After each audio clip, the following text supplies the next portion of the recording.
De volta com Direto do Plenário e direto as imagens do Supremo Tribunal Federal geradas pela TV Justiça do plenário do STF, com os ministros adentrando ao plenário, indo aos respectivos lugares para o início da sessão plenária da tarde desta quinta-feira, ao vivo, direto do plenário. Uma boa tarde a todos e todas. Declaro aberta essa quinta sessão extraordinária do plenário do Supremo Tribunal Federal, neste 2 de março de 2023, e passo a palavra à senhora secretária para a leitura da ata da sessão anterior. Ata da quarta sessão ordinária do plenário do Supremo Tribunal Federal, realizada em 1º de março de 2023. Presidência da senhora ministra Rosa Weber. Presentes à sessão os senhores ministros Ricardo Lewandowski, Carmen Lúcia, Dias Toffoli, Luiz Fux, Roberto Barroso, Edson Fachin, Alexandre de Moraes e André Mendonça. Ausentes, justificadamente, os senhores ministros Gilmar Mendes e Nunes Marques. Vice-procuradora-geral da República, doutora Lindora Maria Araújo. Abriu-se a sessão às 17h06, sendo lida e aprovada a ata da sessão anterior. Senhora ministra, senhores ministros, alguma observação? Declaro aprovada a ata e chamo para a continuidade de julgamento o habeas corpus 208-240, procedente de São Paulo, sob a relatoria do ministro Edson Fachin. Ontem ouvimos o relatório do eminente relator, ministro Edson Fachin, ouvimos as qualificadíssimas sustentações orais e hoje, dando continuidade ao julgamento, passo a palavra ao ministro Fachin.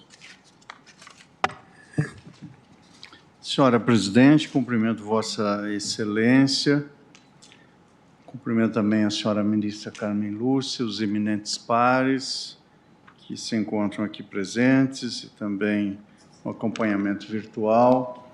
Cumprimento as senhoras e senhores advogados aqui presentes. Cumprimento o professor Paulo Gustavo Gurne Branco, vice-procurador-geral eleitoral, e nessa sessão representando o Ministério Público, cujo trabalho profissional e acadêmico é um exemplo sobre a incidência dos direitos humanos e fundamentais nas relações públicas e privadas, e, portanto, cumprimento Sua Senhoria. Senhora Presidente, cumprimento também os servidores desta Casa. Refirmo inicialmente as sustentações orais, parabenizando as sustentações orais da impetração, da Defensoria e dos advogados e advogadas que compareceram a essa tribuna e, como que num preâmbulo, gostaria de lembrar, me peço licença para fazê-lo, que no julgamento do habeas corpus 154-248, que tratou da contextualização da injúria racial como crime de racismo, e iniciei meu voto com a afirmação de que há racismo no Brasil. Tratou-se ali de mais uma oportunidade em que o Supremo Tribunal Federal, desde mais substancialmente o Supremo, à luz do que pronunciou na arguição de descumprimento de preceito fundamental 186, veio e tem contribuído para enfrentar uma estrutura social engendrada no racismo. Estrutura essa que segue se reproduzindo como uma poderosa tecnologia para promover as hierarquias de humanidades. E hoje, ao iniciar esse julgamento, senhoras ministras e senhores ministros, senhoras e senhores advogados, aqui estamos novamente, em razão desse percurso e também deste fenômeno, para avaliarmos a situação presente neste habeas corpus, e inclusive na sua forma mais aguda, vale dizer, o racismo promovido pelo Estado, por aparato que deve proteger e não discriminar, enfim, pelo próprio sistema de justiça criminal. Por isso, saúdo as sustentações orais que suscitaram ser essencial para a democracia que constitui a base do Estado de Direito no Brasil se manter em pé, há que se enfrentar este fenômeno em todas as suas formas, inclusive nesta, que é uma das formas mais agudas, sob pena de, não sendo feito, com toda a razão que se diz da tribuna, a própria democracia tombaria. Por isso, à guisa de preâmbulo, estou anotando e saudando as sustentações orais, que nesses tempos de chamado ao revigoramento democrático, os direitos fundamentais, em especial os que cuidam do programa antidiscriminatório, esse chamado possui relevo central. A reconstrução para a hipótese destes autos se iniciou na tarde de ontem, na composição executada nas vozes da Defensoria pela Impetração e dos Amiti Curi, numa melodia, é preciso que se reconheça, numa melodia triste, mas de arranjos corajosos, e tom grave de esperança. Da Boa Esperança, título da canção de Emicida, que anos passados esteve em meu gabinete com outros artistas para discutirmos temas de direitos autorais, e a partir daí passei, nas poucas horas vagas, mas também de conhecer o tom triste e esperançoso da Boa Esperança, como diz ele, e chamando à luz da Boa Esperança a missão desta corte de afirmar-se como presença na vida dos que correm e fazer das vozes que aqui ainda ecoam, dos 6 de ontem, dos milhões de hoje, um repertório de igualdade. Dito isso, à guisa de cumprimentar as sustentações, senhora presidente, senhoras ministras e senhores ministros, inicio o voto que trago a este habeas corpus 208-240. Principio lembrando que a Constituição da República Federativa do Brasil protege a intimidade e a privacidade como direitos individuais. Essa proteção é comando expresso do inciso 10 do artigo 5º. Também na Constituição da República Federativa do Brasil, prevê-se como objetivo que fundamenta a República a construção de uma sociedade justa, plural e solidária, sem preconceitos de origem, raça, sexo, cor, idade ou quaisquer outras formas de discriminação. Incisos 1º e 4º do artigo 3º da Constituição. E a Constituição, como sabemos, é norma vinculante e não uma enunciação programática. Já no plano infraconstitucional, o Código de Processo Penal disciplina a busca pessoal nos artigos 240 e 244, que reproduzo minudentemente no voto, mas apenas relembro que o caput do artigo 240 prevê que a busca será domiciliar ou pessoal. Já o artigo 244 prevê, me permito ler, a busca pessoal independerá de mandado no caso de prisão ou quando houver fundada suspeita de que a pessoa esteja na posse de arma proibida ou de objetos ou papéis que constituam um corpo de delito, ou quando a medida for determinada no curso de busca domiciliar, fecho a citação.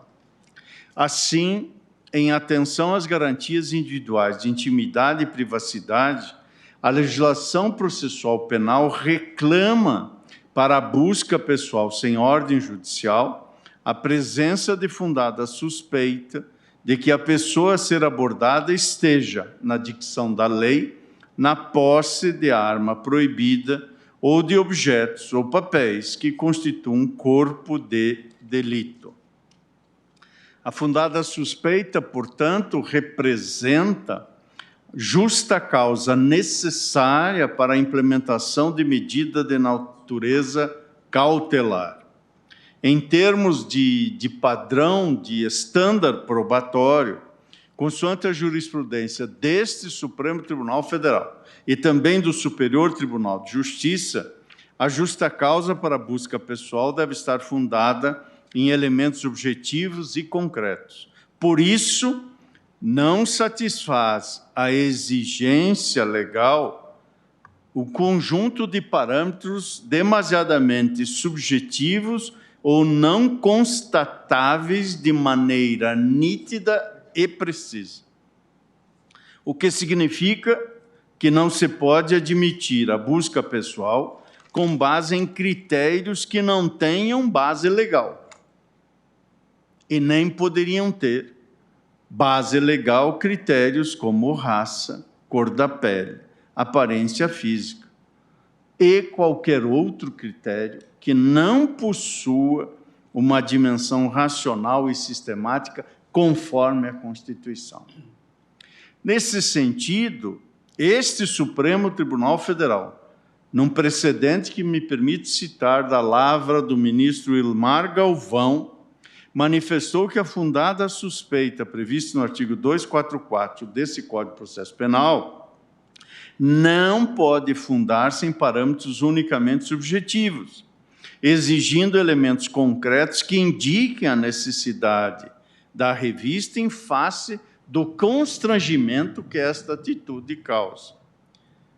Aqui se assentou no julgamento que estou a citar, que é do habeas corpus 81.305, julgado perante a primeira turma deste tribunal em 13 de novembro de 2001, que a fundada suspeita prevista no artigo 244 do Código de Processo Penal não pode fundar-se em parâmetros unicamente subjetivos. E, naquele caso, detectou-se a ausência de elementos dessa natureza, que não se pode ter por configurados na alegação, e aqui me permito realçar, naquele caso, na alegação de que o paciente trajava um blusão suscetível de esconder uma arma, sob risco de referendo a condutas arbitrárias ofensivas a direitos e garantias individuais e caracterizadoras de abuso de poder. Portanto, quase 22 anos atrás, o Supremo já sentava, com eco pelo jeito, o Supremo já sentava a necessidade de objetivação dessa expressão fundada suspeita. E me permite citar, senhora presidente, porque creio que isto é relevante, julgados também do Superior Tribunal de Justiça, no RHC 158580 da Bahia, relator o eminente e douto ministro Rogério Schietti, julgamento recente, 19 de abril de 2022, assentou, nos termos do artigo 240, parágrafo 2º do Código de Processo Penal, para a realização de busca pessoal pela autoridade policial, é necessária a presença de fundado suspeito, no sentido de que a pessoa abordada esteja na posse de drogas, objetos ou papéis que constituam um corpo de delito. E acrescenta, não satisfazem a exigência legal por si sós meras informações de fonte não identificada ou intuições e impressões subjetivas, intangíveis e não demonstráveis. Apoiadas, diz o ministro Schietti, exclusivamente no tirocínio policial. E acrescentava, ante a ausência de descrição concreta e precisa, pautada em elementos objetivos, a classificação subjetiva de determinada atitude ou aparência como suspeita, ou de certa reação ou expressão corporal como nervosa, não preenche o estándar probatório de fundada suspeita exigido pelo artigo 244 do Código de Processo Penal. Além deste precedente, que está assentado no RHC que mencionei, o 158580, precedente este, mais precisamente, que está no agravo regimental, no ARESP 2.142.037, cito também o habeas corpus 625.819, da lavra do eminente ministro Nefe Cordeiro, este de 26 de fevereiro de 2021, aonde ali se assentou no Superior Tribunal de Justiça. Considera-se ilícita a revista pessoal realizada sem a existência da necessária justa causa para a efetivação da medida invasiva, bem como a prova derivada da busca pessoal. Ainda no Superior Tribunal de Justiça, este que foi o fundamento daquele ARESP que antes citei, vale dizer, o RHC 158580, da relatoria do ministro Schietti, cito mais detidamente os elementos desse precedente, no qual o ministro Schietti, portanto, assentou que exige-se, em termos de estándar probatório, para busca pessoal ou veicular sem mandado judicial, a existência de fundada suspeita, justa causa, baseada em juízo de probabilidade, descrita com a maior precisão possível, aferida de modo objetivo e devidamente justificada pelos indícios e circunstâncias do caso concreto. E prossegue nesta ordem de ideias. Por isso, com base nesses precedentes, principio, então, a dizer que os elementos que evidenciam a justa causa para a busca pessoal devem constar no auto de prisão em flagrante ou no respectivo relatório de diligência, a fim de que seja feito o controle judicial posterior da medida. Sem narrativa nítida e precisa da justa causa para a realização da busca pessoal, acaba-se gerando uma inviável sindicabilidade pelo Poder Judiciário, a quem a Constituição Federal atribuiu a guarda dos direitos fundamentais. Ademais, o fato de a busca pessoal resultar em apreensão de objetos ilícitos ou que constituam o corpo de delito não torna a revista lícita. O resultado da busca pessoal, nesse sentido, é irrelevante para a caracterização de sua licitude. O necessário para conferir legitimidade à busca pessoal é a existência de justa causa anteriormente à realização da medida, ainda que esta resulte infrutífera. A necessidade de controle judicial posterior e de justa causa prévia à realização de medida de natureza cautelar, independentemente de ordem judicial, já foram a necessidade de controle e a justa causa prévia já foram reconhecidas pelo plenário desta Corte, em sede de repercussão geral, no recurso ordinário 603/616, da relatoria do eminente ministro Gilmar Mendes, por este mesmo Tribunal Pleno, julgamento de 5 de novembro de 2015. Ali se assentou que, muito embora o flagrante delito legitime o ingresso forçado em casa sem determinação judicial, a medida deve ser controlada judicialmente. E, portanto, trata-se de situação distinta, mas análoga a ratio decidendi, com o caso que estamos a examinar, assentou Sua Excelência o relator naquele recurso ordinário 603/616, a entrada forçada em domicílio sem uma justificativa prévia conforme o direito, portanto, a justificativa há de ser objetiva, racional, prévia e conforme o direito. Se assim não for, é arbitrária, assentou o ministro Gilmar Mendes. E acrescentou: não será a constatação de situação de flagrância posterior ao ingresso que justificará a medida. Os agentes estatais devem demonstrar que havia elementos mínimos a caracterizar fundadas razões para a medida. Portanto, me permito aduzir que, nada obstante esse julgado tenha como referência a busca domiciliar, entendo que as preocupações expostas, sobretudo pelo relator, ministro Gilmar Mendes, quanto à necessidade de controle judicial e de justificativa prévia da medida, aplicam-se, em geral, à sistemática da busca pessoal.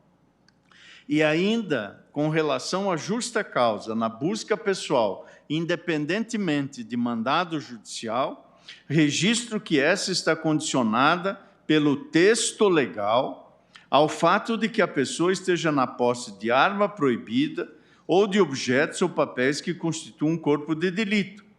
Trata-se, portanto, de uma justa causa vinculada a uma fundada suspeita em elementos anteriores de que a pessoa esteja na posse de arma ou de objetos ou papéis que constituam o corpo de delito. A propósito, vem à tona esta expressão corpo de delito, que é ela mesma objeto da doutrina clássica do direito penal, tido o corpo de delito como um conjunto de elementos sensíveis deixados pelo fato criminoso. A definição clássica é de João Mendes Júnior, no seu Processo Criminal Brasileiro. Corpo, diz este clássico do processo criminal, é toda a substância formada por elementos sensíveis, ou, melhor, de partes elementares dispostas e conjuntas. Elementos sensíveis são aqueles princípios produtores que podem afetar os sentidos, isto é, que podem ser percebidos pela vista, pelo ouvido, pelo ato, ou pelo gosto, ou pelo olfato. São também chamados físicos ou materiais, não só por sua natureza, como porque constituem a força física ou resultam do movimento da força física. Ora, escreveu João Mendes Júnior, ora, não há delito sem que um movimento da força física que o causa e sem um resultado desse movimento. Quer esse movimento, quer esse resultado, se resolvem em elementos que podem ser percebidos pelos sentidos, elementos que, dispostos e conjuntos, constituem o fato criminoso e o dano causado. A observação e a recomposição desses elementos sensíveis do fato criminoso, eis o que se pode chamar e formar o corpo de delito, nas palavras deste clássico do processo criminal. Portanto, o corpo de delito abrange ao menos 3 elementos, como foram sistematizados por Rogério Laria Tucci, que tem obra específica sobre corpo de delito no direito processual penal, e também por Guilherme de Souza Nucci, no seu Manual do Processo Penal. Abrange pelo menos 3 grandes horizontes. Em primeiro lugar, o que se denomina de corpus criminis, vale dizer pessoa ou coisa sobre o que recai a conduta criminosa. Por exemplo, o corpo no caso de homicídio, os documentos da falsificação, objeto subtraído no caso de furto. Em segundo lugar, o corpus instrumentorum, o que significa objetos ou instrumentos utilizados para a prática do crime. A arma, no caso de homicídio, os apetrechos, no caso de falsificação, o veículo, para caso de um crime de tráfico de entorpecentes, na modalidade de transportar. E, em terceiro lugar, o corpus probatorium, o que significa vestígios materiais deixados no local que auxiliam a reconstrução do fato criminoso, manchas de sangue nos crimes de homicídio e lesão corporal, cadeados danificados no caso de furto. Acresço que, a par da justa causa de que a pessoa esteja na posse de arma proibida ou de objetos que constituam o corpo de delito, necessária a caracterização da urgência para a realização da busca pessoal sem mandado judicial. O requisito da urgência é importante e imprescindível para o fim de assegurar a excepcionalidade da medida e evitar buscas pessoais aleatórias com escopo vexatório. Sem urgência, elemento indispensável para a implementação de medidas cautelares, a diligência inequivocamente será ilícita. Sobre o requisito da urgência, o professor Guilherme de Souza Nucci destaca: a busca pessoal dispensa mandado judicial em determinadas situações diante da urgência que a situação requer. Se uma pessoa suspeita de trazer consigo a arma utilizada para a prática de um crime está passando diante de um policial, seria impossível que ele conseguisse a tempo um mandado para efetivar a diligência e a revista. Logo, dispensa seu mandado, embora deva o agente da autoridade ter a máxima cautela para não realizar atos invasivos impróprios, escolhendo aleatoriamente pessoas para a busca, que é sempre ato humilhante e constrangedor. Estabelecidas essas premissas, senhora presidente, senhoras ministras e senhores ministros, passo ao exame do caso concreto. No caso dos autos, constam do auto de prisão em flagrante as seguintes declarações do policial militar que empreendeu a diligência de busca pessoal, e cito. O caso está dando eco. Cito: que nesta manhã estava em patrulhamento pela região oeste da cidade e, ao se dirigir até o bairro Fortunato Rocha Lima para atendimento de uma ocorrência, acabou passando pela Vila Industrial, que era o caminho natural para seu destino, que, ao passar pela rua Santa Teresa, quadra 4, avistou ao longe um indivíduo de cor negra, que estava em cena típica de tráfico de drogas, uma vez que ele estava em pé, junto ao meio-fio da via pública, e um veículo parado junto a ele, como se estivesse vendendo, comprando algo. Que o indivíduo, ao perceber a aproximação da viatura policial, mudou o semblante e saiu andando sorrateiramente, jogando algo no chão.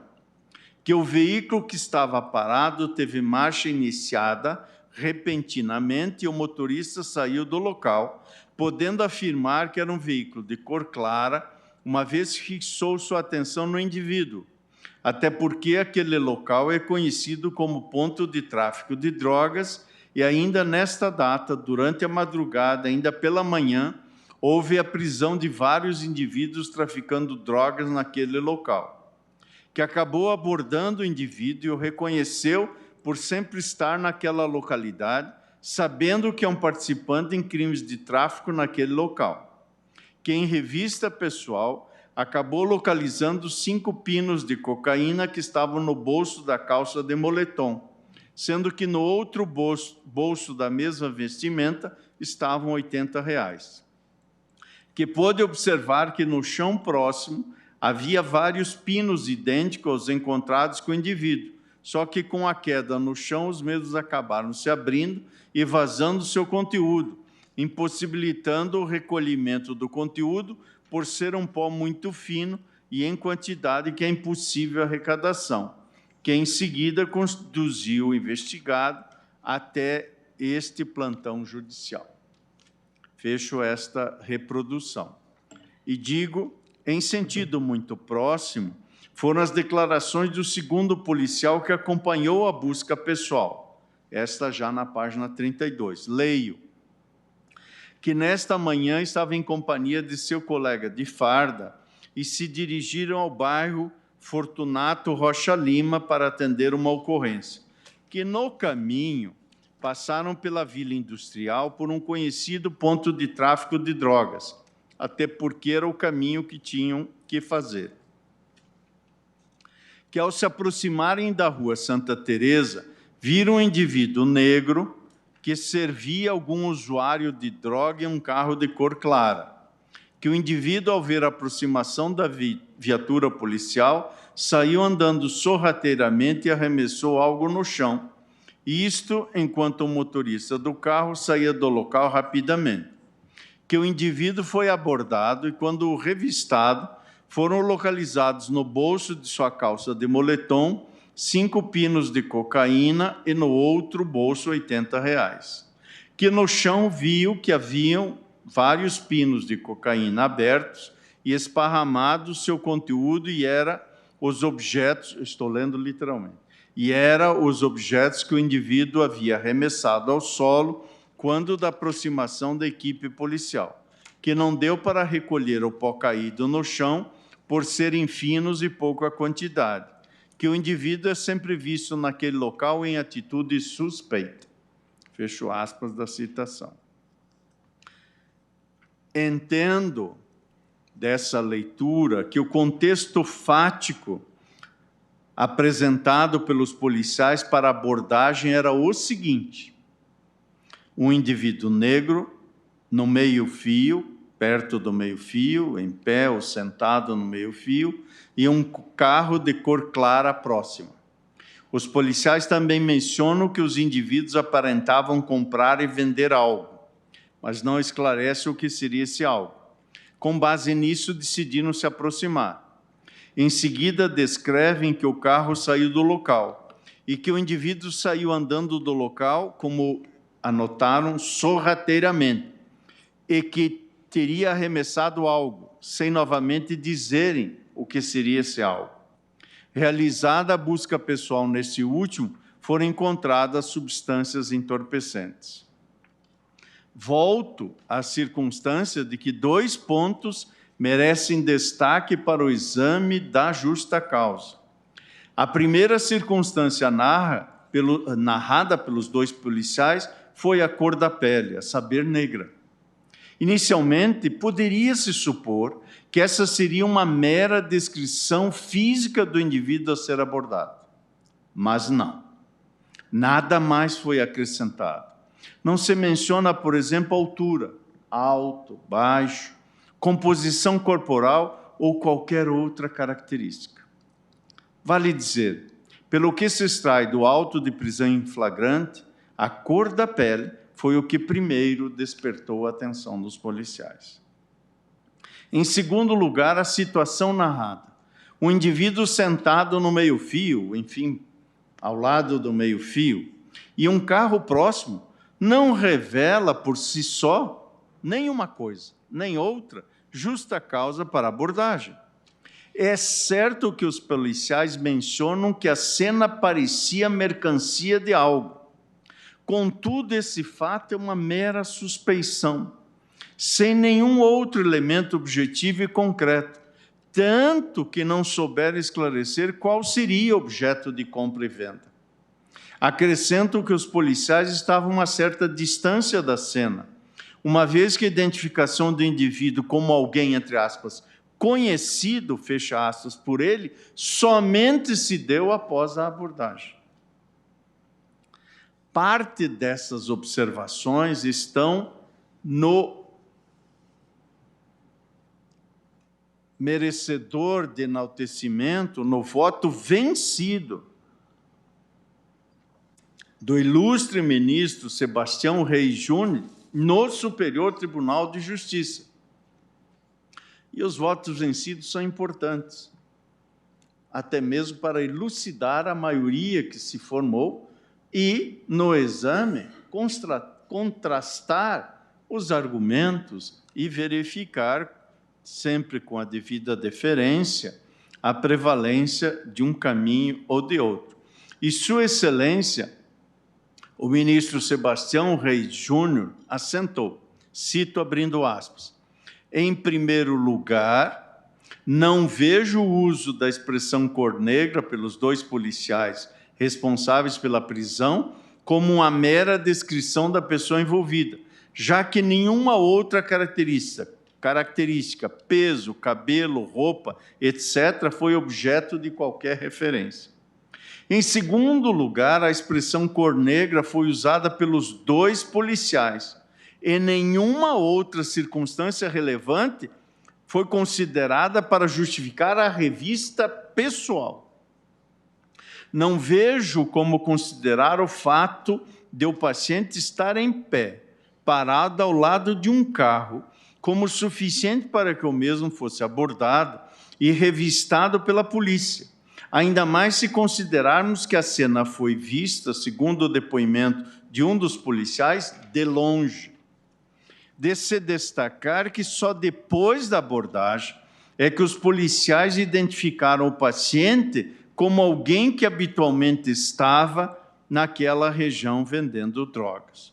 Ou seja, diz o eminente ministro Sebastião Reis Júnior, não havia qualquer outra circunstância a não ser a de o paciente estar parado ao lado de um carro e de ser de cor negra que justificasse a busca pessoal.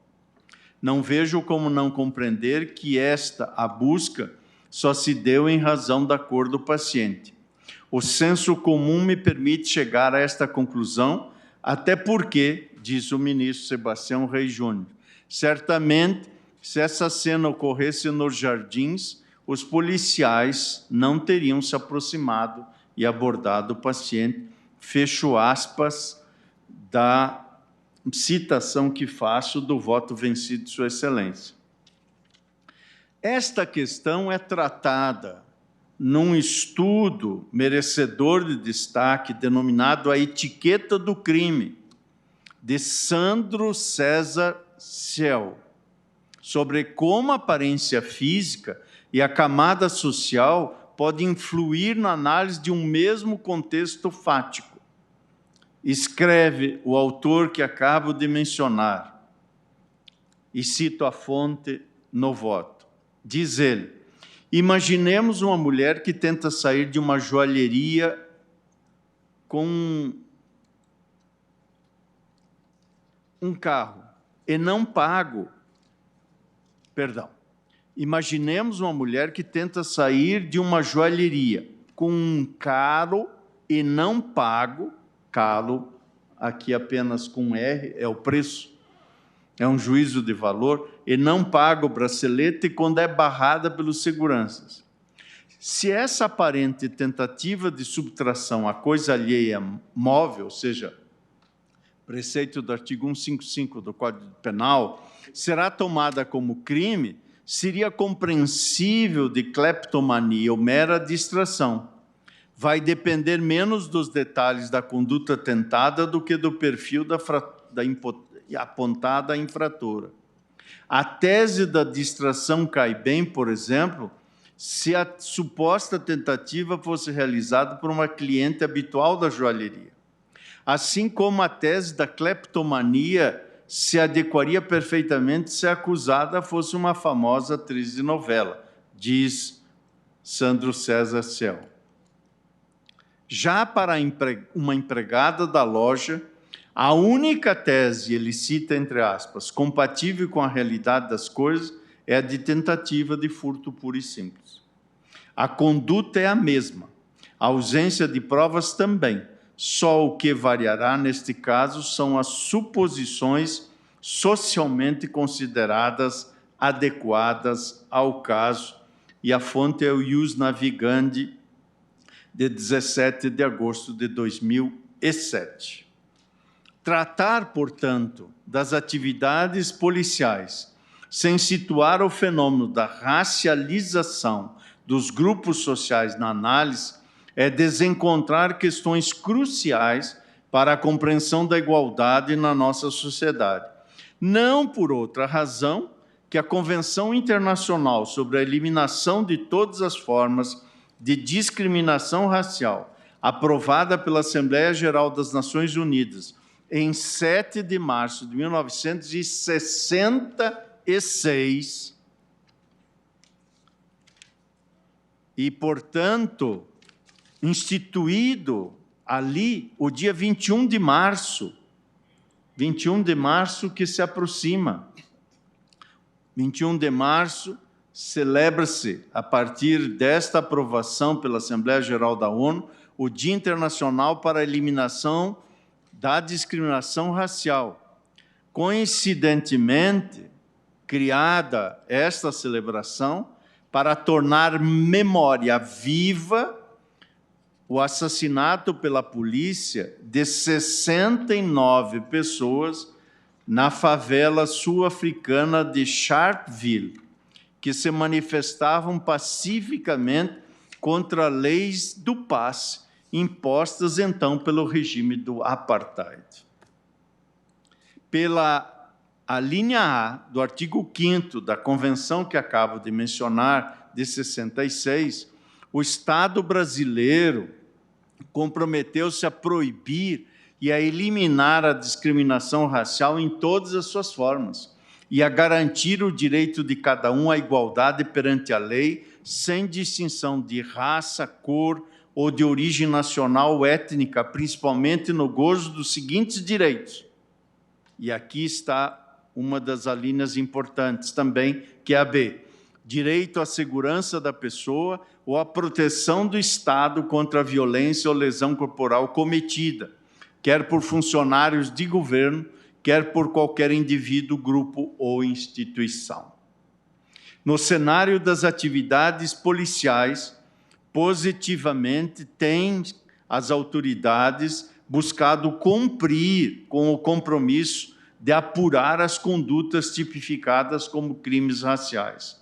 Foram instaladas delegacias especializadas em combater crimes raciais em várias partes do território brasileiro, da Convenção para cá, o que tem permitido que os comportamentos racistas tenham maior dificuldade de serem desqualificados para atos de menor importância. Em medida cada vez maior de compreensão que essas práticas não decorrem de comportamentos desprovidos da intenção de violar a dignidade da população negra deste país, mas que se originam no contexto do funcionamento de instituições que sustentam uma estrutura social racista e vice-versa. Para tanto, temos observado mudanças institucionais nas corporações civis e militares, a exemplo da oferta de curso, ou do curso oferecido pelo Ministério da Justiça e Segurança Pública, denominado Segurança de Grupos Vulneráveis, Promoção da Igualdade Racial para os integrantes de todas as forças policiais do país, como criação de mecanismos de controle na esteira das câmaras instaladas nos uniformes dos policiais militares, ainda com pouca abrangência, mas de imprescindível adoção para prevenir atos discriminatórios e até mesmo para proteger a atuação policial. Na linha dessas posturas para a redução das desigualdades raciais na atividade da segurança pública, ainda com julgamento em curso, a arguição de descumprimento de preceito fundamental 635 e os afazeres agora levados a efeito na gestão da eminente ministra Rosa Weber, no âmbito do Conselho Nacional de Justiça, tem aberto possibilidades de estabelecimento de significativos compromissos pelas forças de segurança do Estado do Rio de Janeiro para a redução da letalidade da atividade policial, quadro cujo enfrentamento é inimaginável sem que seja dado relevo ao componente racial. Esses esforços, que são visíveis, mas longe de serem suficientes ainda, e aqueles vindouros, esperamos, nos permitem afirmar nesta quadra que a reflexão sobre a relação entre raça e segurança pública não é apenas indispensável para este deslinde deste habeas corpus, mas também para evidenciar que não se visa demonizar instituições policiais sabidamente também afetadas pela estrutura racista para a qual funcionam.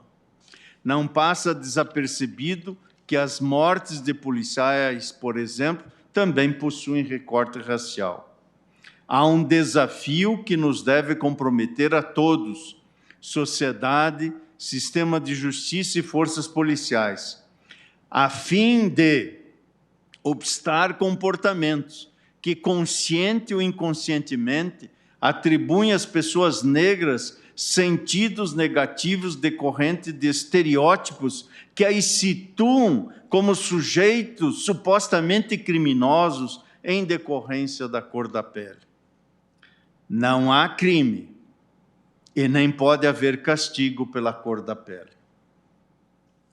Isso seria retomar as assombrosas afirmações lombrosianas abrasileiradas por Raimundo Nina Rodrigues em obras como As Raças Humanas e a Responsabilidade Penal no Brasil.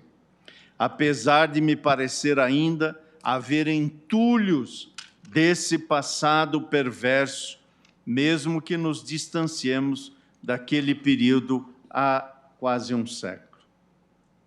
O sistema de justiça ainda não deu mostras de que tenha desativado a rede de estereótipos que atribui aos corpos negros sentidos sociais negativos, que legitimam violências, inclusive estatais, como é o caso, inequivocamente, do encarceramento em massa de pessoas negras, em particular pelos crimes de traficância, decorrente em enorme medida do que estamos aqui a tratar.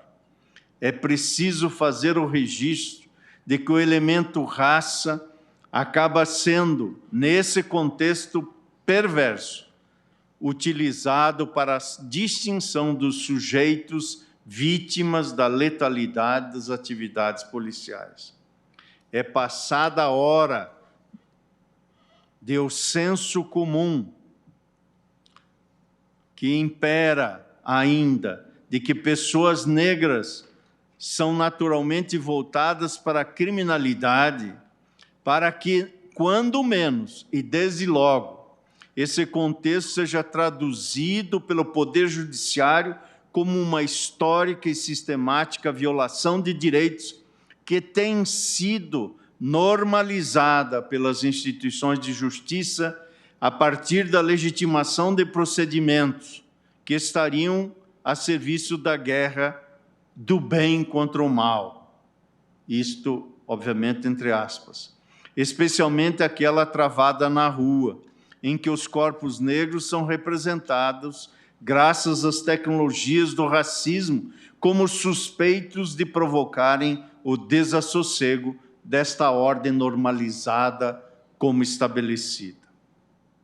A discricionariedade policial para o acesso ao corpo das pessoas, espectro mais sensível da intimidade, requer filtragens, entre elas a forma como estes corpos são significados no tempo presente, no contexto de uma sociedade que trava uma luta contra o racismo estrutural e institucional. Conforme mostra o extenso estudo da Universidade de São Carlos, de 2020, da UFSCar, denominado Policiamento e Relações Raciais, estudo comparado sobre formas contemporâneas de controle do crime, tendo as atividades policiais de 4 unidades da Federação como objeto de pesquisa, São Paulo, Rio Grande do Sul, aqui no Distrito Federal e Minas Gerais, revelando nesse último estado, em Minas, quanto às prisões em flagrante, cerca de 350 mil por ano, há uma relação de 2,28 pessoas negras presas em flagrante para cada pessoa branca. Isto fato apurado em 2013, com tendência de alta, dado que evidencia subir para 2,61 em 2018. Essa desigualdade, segundo a tendência apresentada anteriormente, se agrava na capital Belo Horizonte. A diferença entre negros e não negros aumenta de 3,74 vezes no início da série, até atingir escandalosas 4,33 vezes em 2018. Também na pesquisa Negro Trauma, Racismo e Abordagem Policial no Rio de Janeiro, de Silvia Ramos, em coautoria de 2022, se vê a mostra de que há uma desproporcionalidade acentuada entre abordagens a pessoas negras em relação às pessoas brancas. Outro estudo que vale a pena ser colacionado é aquele que avaliou mais de 4.000 sentenças proferidas em processos instaurados para processar pessoas pelo crime de tráfico de drogas. Estou citando a fonte Agência Pública 2017. E constatou que pessoas negras com quantidades de drogas inferiores àquelas apreendidas com pessoas brancas, as pessoas negras são consideradas traficantes, enquanto as pessoas brancas com quantidade maior são autuadas como usuárias. O perfilhamento racial da atividade policial, no conceito oferecido pela Comissão Interamericana de Direitos Humanos, como uma tática adotada por supostas razões de segurança e proteção pública. Tática, diz a Comissão Interamericana, motivada por estereótipos baseados em raça, cor, etnia, idioma, descendência, religião, nacionalidade, local de nascimento ou a combinação desses fatores. Essa ordem de ideias compromete as tarefas assumidas pelo Brasil segundo os normativos internacionais, pela Constituição Federal e pelas leis brasileiras para a eliminação da discriminação racial. A atividade de seleção pelo policial do suspeito foi objeto de estudos empíricos, como o de Gilvan Silva, 2009, Jeová Barros, 2006, Rodrigo Suassuna, 2008, Ramalho Neto, 2012, Jorge Pires, 2010, Lívia Terra, 2010, Lívio Sansone, 2002 e Carlos Martins Jesus, 2014, que trataram dos processos de filtragem racial para a abordagem do sujeito. Adiciono ainda que, segundo a Recomendação Geral 31 de 2005 do Comitê para a Eliminação Racial, órgão responsável pela execução da Convenção Internacional sobre a Eliminação de todas as formas de discriminação racial, sobre a prevenção da discriminação racial na administração e funcionamento de justiça criminal, assentou-se o seguinte, cito literalmente, o perfilamento racial praticado por agentes policiais tem consequências de longo alcance em todos os níveis da administração do sistema de justiça, especialmente no sistema de justiça criminal. O perfilamento racial pode levar à criminalização excessiva de certas categorias de pessoas protegidas pela Convenção. B, o reforço de associações estereotipadas enganosas entre crime e etnia e o cultivo de práticas operacionais abusivas. C, taxa de encarceramento, taxas desproporcionais de grupos protegidos pela Convenção. D, maior vulnerabilidade das pessoas pertencentes a grupos protegidos pela Convenção ao abuso de força ou autoridade por parte de policiais. E, subnotificação de atos de discriminação racial e crimes de ódio. E, por último, F, a condenação pelos tribunais com penas mais duras para as comunidades visadas, fecho aspas, da citação deste trecho da Recomendação 31, que é de 2005. volto às preocupações da Organização das Nações Unidas com o problema e menciono o Programa de Atividades da Década Internacional das Pessoas Afrodescendentes, conforme a respectiva resolução de número 16. E ali se fez constar a necessidade de os Estados criarem medidas para eliminar o perfilhamento racial de pessoas negras. Algumas medidas adotadas foram descritas no relatório do Escritório do Alto Comissariado para Direitos Humanos de 2019, prevenindo e combatendo o perfilamento racial de pessoas afrodescendentes, boas práticas e desafios, é o nome do relatório. E ali foram divulgadas ações de países como Colômbia, Holanda, Inglaterra, Suécia e Brasil. A entidade, pelo Comitê para a Eliminação da Discriminação Racial, aprovou a Recomendação Geral 36 para a prevenção e o combate ao perfilamento racial por agentes policiais.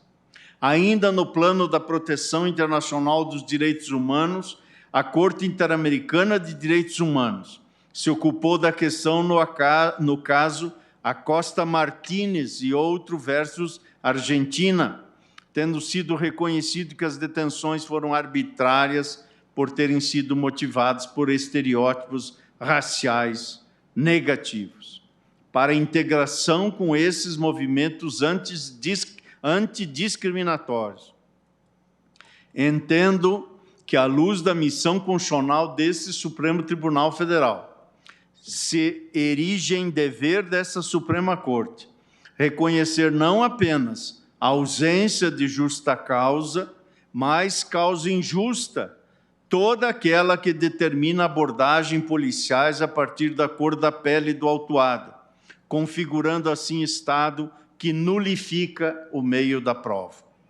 Diante das considerações expendidas, senhoras ministras e senhores ministros, entendo que a situação apresentada não revela a existência de elementos concretos a caracterizar fundada a razão exigida para a busca pessoal sem ordem judicial. Assim, reconheço, no caso, a nulidade da busca pessoal realizada pelos policiais militares, a qual resultou na apreensão dos itens descritos no auto de exibição e apreensão, documento 2, página 48 dos autos, e também de todos os demais elementos de informações e provas colhidas em juízo, porque decorreram de apreensão ilegal, em violação ao previsto na Constituição Federal.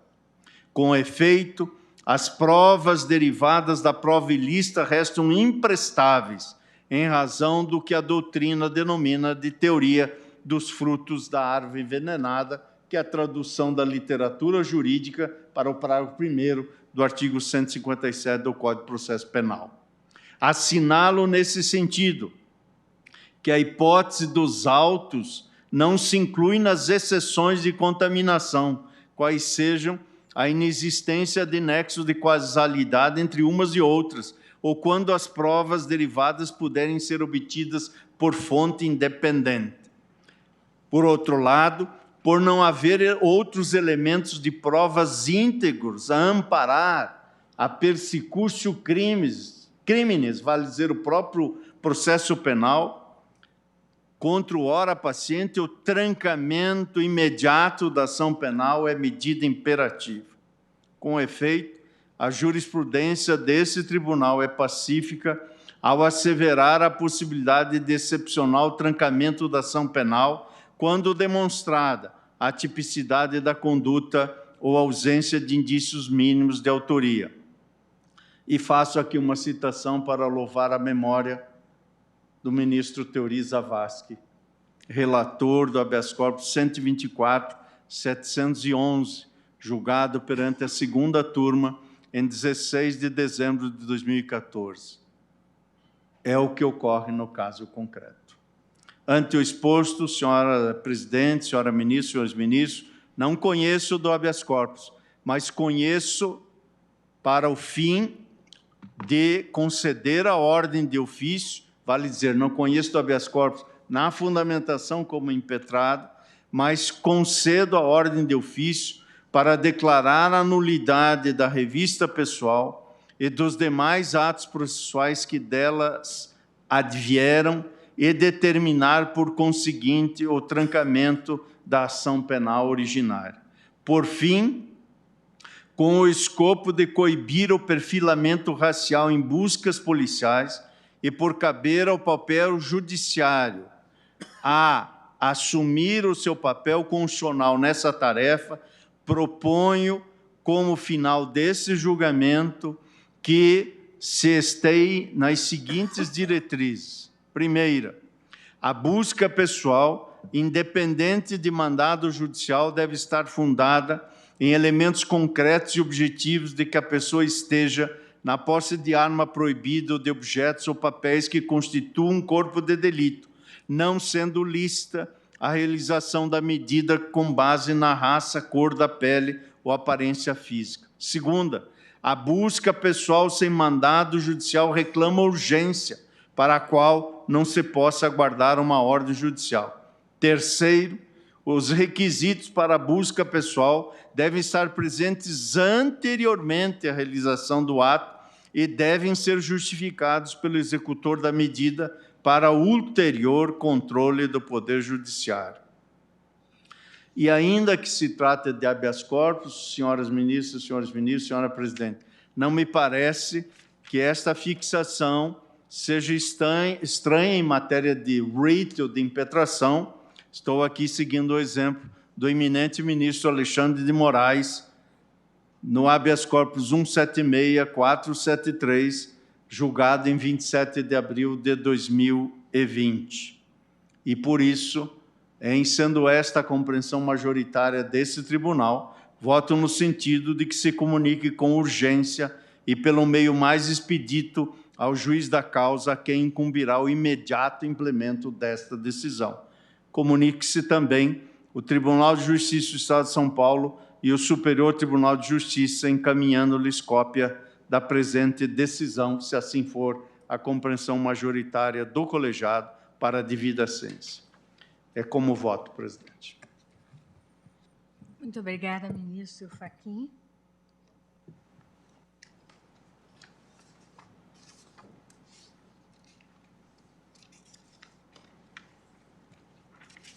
Escolho o voto do ministro André Mendonça.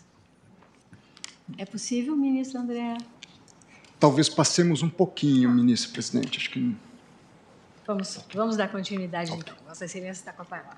Senhora presidente, minha saudação a Vossa Excelência, minha saudação à eminente ministra Carmen Lúcia, também de modo muito especial ao eminente ministro relator, a quem antecipadamente cumprimento pela substancial trazida de fundamentações e esclarecimentos relevantes para a discussão, especialmente em relação à tese que foi abordada por Sua Excelência na construção do voto. Em alguma medida, se buscou sintetizar nas suas conclusões.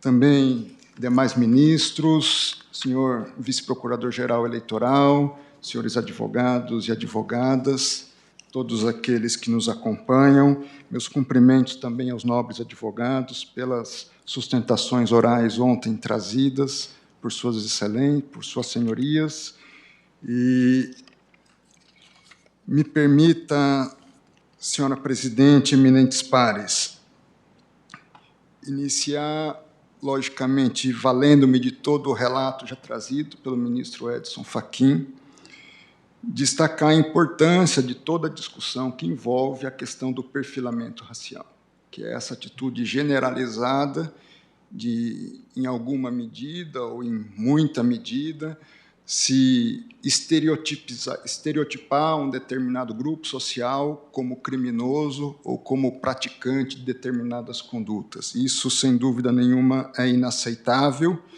e não apenas, mas de modo hoje específico em relação aos nossos irmãos e brasileiros de afrodescendência. Então, meu reconhecimento em relação à importância do tema e também a não aceitação desse tipo de conduta na atividade policial como a caracterizadora ou a motivadora da sua ação na atuação da segurança pública. Dito isso, eu vou iniciar a fundamentação do meu voto, ao menos nessa abordagem oral que ora faço, pelos pedidos subsidiários, em especial a questão do princípio da insignificância e quanto ao pedido de desclassificação do crime de tráfico de drogas. No que tange ao princípio da insignificância, através do habeas corpus de número 84.412, relatado pelo eminente ministro Celso de Mello, o Supremo Tribunal Federal estabeleceu ali 4 balizas essenciais para a sua caracterização. São elas a mínima ofensividade, nenhuma periculosidade social, reduzidíssimo grau de reprovabilidade do comportamento e a inexpressividade da lesão jurídica provocada. Com efeito, reiterada jurisprudência do Supremo Tribunal Federal tem consolidado a não aplicação do princípio da insignificância nos ilícitos de tráfico de drogas. Eu cito, a título de exemplo, habeas corpus 217.765, julgado agora em setembro, sob a relatoria da ministra Carmen Lúcia, tráfico de drogas, diz a ementa, pequena quantidade, princípio da insignificância e inaplicabilidade. No mesmo sentido, habeas corpus 216.077, julgado dia 8 de agosto do ano passado, sob a relatoria de Vossa Excelência, senhora presidente, e o recurso em habeas corpus 209.140, julgado em outubro do último ano, sob a relatoria também naquela ocasião do eminente ministro Edson Fachin. Por essas razões, eu deixo de aplicar o princípio da insignificância no caso concreto. Trago outros arrazoados, mas me centro de forma fundamental nesse ponto. Quanto ao pedido de desclassificação, eu ressalto que esse pedido não passou pelo crivo do STJ e cito julgados em habeas corpus também desse Supremo Tribunal Federal, de que, nessa circunstância, haveria supressão da instância, o que não justificaria, portanto, a desclassificação. Ressalto ainda que o artigo 28, parágrafo 2º da Lei 11.343, de 2006, diz o seguinte: para determinar se a droga destinava-se a consumo pessoal, o juiz atenderá à natureza e à quantidade da substância apreendida. E prossegue o dispositivo, não apenas a isso, ao local e às condições em que se desenvolveu a ação, às circunstâncias sociais e pessoais, bem como à conduta e aos antecedentes do agente.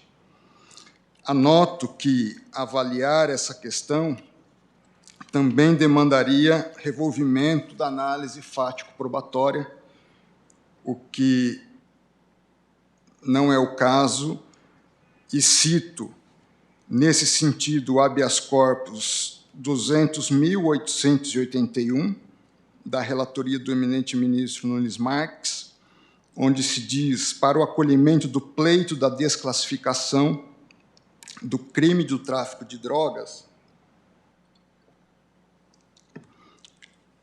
para o delito de porte de drogas para uso pessoal, seria indispensável o reexame de todo o conjunto fático probatório. Também cito no mesmo sentido o recurso em habeas corpus 201.104, relatado pelo eminente ministro Edson Fachin, onde se diz tráfico de drogas, pedido de desclassificação para o delito do artigo 28 da Lei 11.343, de 2006. necessário reexame de fatos e provas, inadequação da via eleita. Dito isso, eu passo ao que é o ponto central da discussão, que é debater se, no caso concreto, houve ou não uma abordagem discriminatória em relação ao paciente.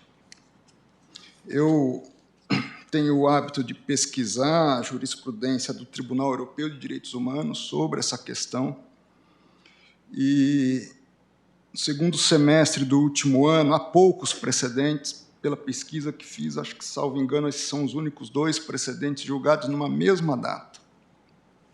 E me permitam citá-los. A discussão, ela envolve, no âmbito do Tribunal Europeu de Direitos Humanos, 2 dispositivos, o artigo 8º e o artigo 14. Permitam-me ler o que é essencial para o caso em tela desses 2 dispositivos. Artigo 8º, item 1. Qualquer pessoa tem o direito ao respeito da sua vida privada e familiar, seu domicílio e sua correspondência. Item 2. Não pode haver ingerência da autoridade pública no exercício desse direito, senão quando esta ingerência estiver prevista em lei e constituir uma providência que, numa sociedade democrática, seja necessária para a segurança nacional, para a segurança pública, etc., E artigo 14. O gozo dos direitos e liberdades reconhecidos na presente convenção deve ser assegurado sem quaisquer distinções, tais como as fundadas no sexo, raça, cor, língua, religião, opiniões, etc. O primeiro desses casos envolve a Alemanha, o caso Bazu, uma breve descrição narrativa fática, descrevendo o fato que é relativo a esse caso. O senhor Bazu, um cidadão alemão de origem indiana, estava num trem com sua filha, acabava de atravessar a fronteira entre a República Tcheca e a Alemanha. Então, há uma abordagem policial e dizem os autos que o senhor Bazu era a única pessoa, não apenas no seu vagão, mas em todos os vagões, que tinha, eu vou usar a expressão em inglês, dos autos, dark skin color. Então, eu imagino todos os alemães claros e o senhor Bazu com a sua filha. E, pelo que consta dos autos, o senhor Bazu indaga as autoridades. Porque os senhores estão pedindo a minha documentação. E eles justificam. É uma escolha aleatória. O senhor Bazu ingressa, então, com uma ação perante o Tribunal Administrativo de Dresden. Sua ação é rejeitada, apela para o Tribunal Administrativo correspondente, rejeitada, vai à Suprema Corte, ao Tribunal Constitucional alemão, alegando violação aos direitos à proteção judicial efetiva, de autodeterminação na esfera da informação, de liberdade de movimento e de proibição de discriminação. A Corte Constitucional não acolhe também o seu pedido, então a questão é levada à Corte Europeia, que entende pela violação dos dispositivos que eu li há pouco. O outro caso envolve o senhor Mohamed e a Espanha. Esse caso aconteceu em Barcelona. Segundo consta do processo, da decisão, o senhor Mohamed estava com um outro amigo no dia 29 de maio de 2013, numa rua em Barcelona, ambos de origem paquistanesa. E, passadas 16 horas da tarde, segundo consta, ele teria, em relação aos policiais, tido uma atitude, diz aqui, rio, e usou gírias desrespeitosas em relação aos policiais. Então, os policiais o abordam e ele diz: por quê? Porque eu sou negro? De jeito nenhum. Eu me recuso a me identificar. O que vocês vão fazer? Então, esses policiais o conduzem à delegacia.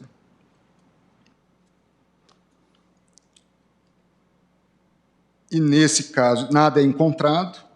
Ele é liberado cerca de 30 minutos depois e também ingressa perante os tribunais locais, vai à Corte Constitucional da Espanha e, como eu já disse, também o Tribunal Europeu de Direitos Humanos ele recusa a reclamação do senhor Bazou. Essa decisão específica do senhor Mohamed.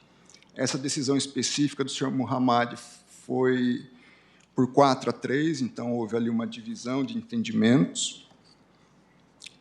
Mas é importante citar que, em primeiro lugar, essa é uma discussão não só no Brasil, né? É uma discussão que tem reclamado a atenção de tribunais no mundo todo.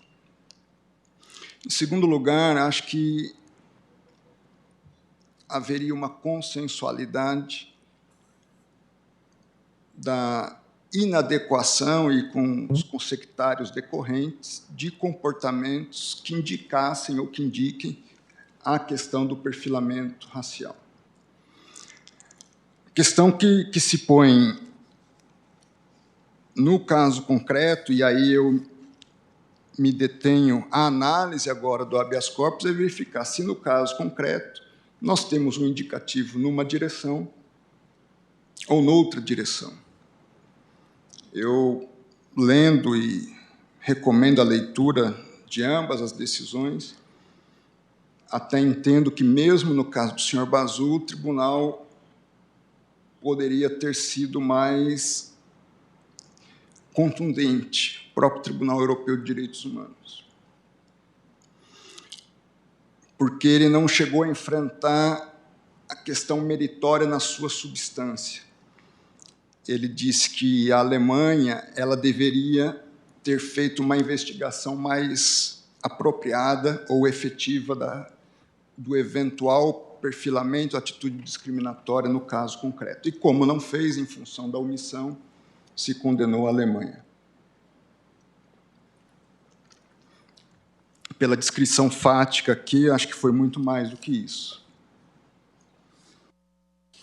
Dito isso, nós temos, dentro do Código de Processo Penal, o artigo 244, que é o que nos atribui às autoridades públicas incumbidas da segurança pública de atuar e fazer uma abordagem mediante, abre aspas, uma fundada suspeita.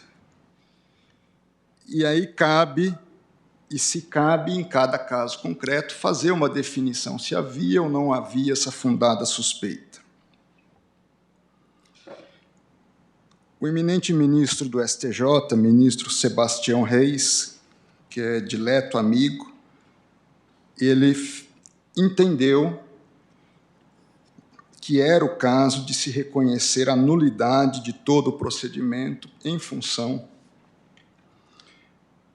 de, no seu entender, ter sido a questão da cor o elemento que justificou a busca, que teria justificado a busca pessoal, ainda que o próprio ministro Sebastião Reis tenha dito, abre aspas, ainda que não tenha sido somente a cor da pele, mas sim todo o contexto, como estar o indivíduo ao lado de veículo em atitude de mercancia, em área de tráfico, pela experiência dos policiais.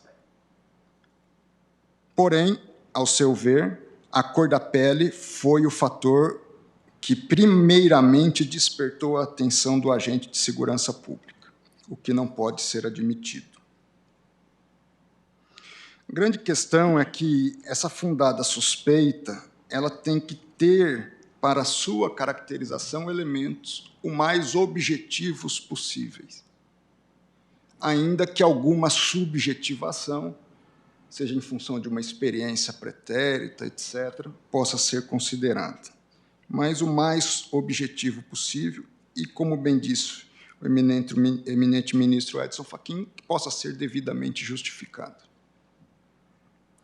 No caso concreto, o agente policial que realizou a prisão do paciente diz, e aqui eu abro aspas, que ao passar pela rua Santa Teresa, quadra 4, avistou ao longe um indivíduo de cor negra que estava em cena típica de tráfico de drogas, uma vez que ele estava em pé junto ao meio-fio na via pública e um veículo estava parado junto a ele, como se estivesse vendendo / comprando algo, que o indivíduo, ao perceber a aproximação da viatura policial, mudou o semblante, saiu andando sorrateiramente, jogando algo no chão. Que o veículo que estava parado teve marcha iniciada repentinamente e o motorista saiu do local, podendo afirmar que era um veículo de cor clara, uma vez que fixou sua atenção no indivíduo. Até porque aquele local é conhecido ponto de tráfico de drogas e ainda nesta data, durante a madrugada e ainda pela manhã, houve prisão de vários indivíduos traficando drogas naquele local. Menciono ainda a sentença da magistrada de primeiro grau, que diz, ao fundamentar sua decisão, durante a entrevista, o acusado acabou confessando que ali estava vendendo e que a cada 14 pinos vendidos, 14 pinos ficavam para o consumo dele. O acusado dispensou 7 pinos, porém vazios. Com o acusado foram localizados 5 porções de substância branca e o dinheiro. No local eram frequentes prisões por tráfico de drogas. O local fica próximo de um motel. A biqueira, que é uma gíria popular para indicar o local de venda de drogas, é famosa por rodar 24 horas, aquela citando um depoimento. Que viram, se referindo aos policiais, o veículo que parou no meio da rua para o indivíduo se aproximar. As vias ficam em linha reta e os indivíduos não perceberam a viatura policial. O acusado fez gestos de entrem, colocou as mãos no veículo. O condutor do veículo se evadiu em velocidade e o acusado tentou correr a pé. Prossegue a sentença. Avistaram o indivíduo entregando algo para o integrante do veículo. A equipe policial sabia que o local era ponto de tráfico de drogas. Quando deram um sinal sonoro, o veículo se retirou, de modo que não foi possível verificar a placa. O acusado foi abordado, tentou se evadir, mas foi abordado na mesma quadra. Só havia o acusado entregando algo para o motorista do veículo. Perceberam a ação a uma distância de 50 metros. Mesmo com a aproximação policial, o acusado fez entrega. Ele estava de costas para a viatura. Diante desses elementos, eu faço a distinção com as devidas modulações entre o caso da Alemanha e o caso da Espanha. Ou seja, não vejo aqui, no caso concreto, situação que me levaria a aproximar-me do caso do senhor Bazu. Nós tínhamos um local público e notoriamente conhecido como de tráfico de drogas. Eles estavam a uma distância, deram a sirene. Ao dar a sirene, ambos os indivíduos tentam se evadir. Se efetivamente se encontram drogas com o paciente. Ele tenta ainda ocultar uma quantidade, além da quantidade que foi apreendida, uma outra quantidade ficou no local porque não podia, ele havia destruído enquanto tentava fugir. Ou seja, com a devida vênia, no caso concreto, eu não entendo haver razões ao paciente. Eu estou aberto e me coloco à disposição dos eminentes pares se nós formos construir uma tese. Coloco aqui uma analogia. Uma coisa é a tese objetiva. Outra coisa é o caso concreto. Por vezes, nós acolhemos uma tese, mas desacolhemos a pretensão específica.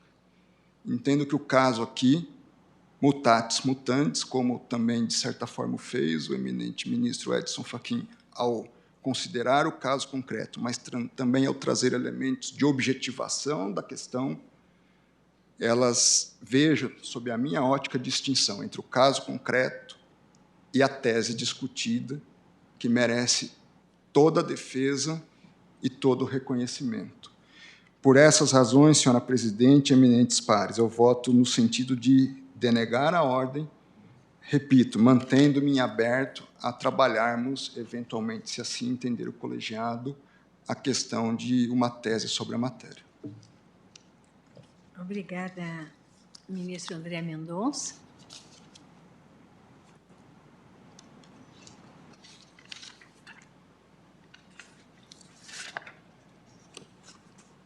Estou me questionando, o assunto realmente é tão importante, né? É um tema de tanto relevo que eu fico a me perguntar se não seria o caso de nós fazermos um intervalo regimental e não dar continuidade, talvez, de uma forma mais aligerada ao tema. Então, Presidente, eu tenho algumas audiências já marcadas no intervalo. Por isso estou... Pediria licença a Vossa Excelência para manifestar a opinião no sentido que nós devemos fazer o intervalo, que é praxe que nós recebamos pessoas no intervalo. Sem a menor dúvida, e o amparo é regimental. Eu apenas imaginei, se fosse um tema sem...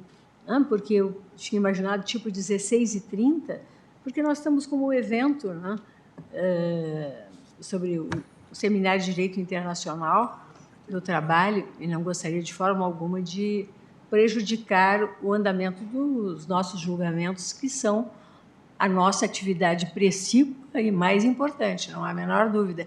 Mas eu entendo que este tema, de fato, merece um debate, né, tamanha a sua relevância, e, então, suspendo a sessão pelo tempo regimental. Presidente, só para esclarecer, eu concluí pelo não conhecimento do habeas corpus, porque entendo que o habeas impetrado funciona aqui como um substitutivo de recurso em habeas corpus. Por isso que não conheci, mas propus a concessão de ofício com as teses que eu sugeri. E estou vendo que, da parte do ministro André, pelo menos num primeiro momento, não há objeção quanto às teses. Na verdade, o ministro André denega a ordem, mas se propõe ao debate da tese. A gente está aberto à deliberação sobre a tese, eminente relator. Sessão suspensa pelo prazo regimental.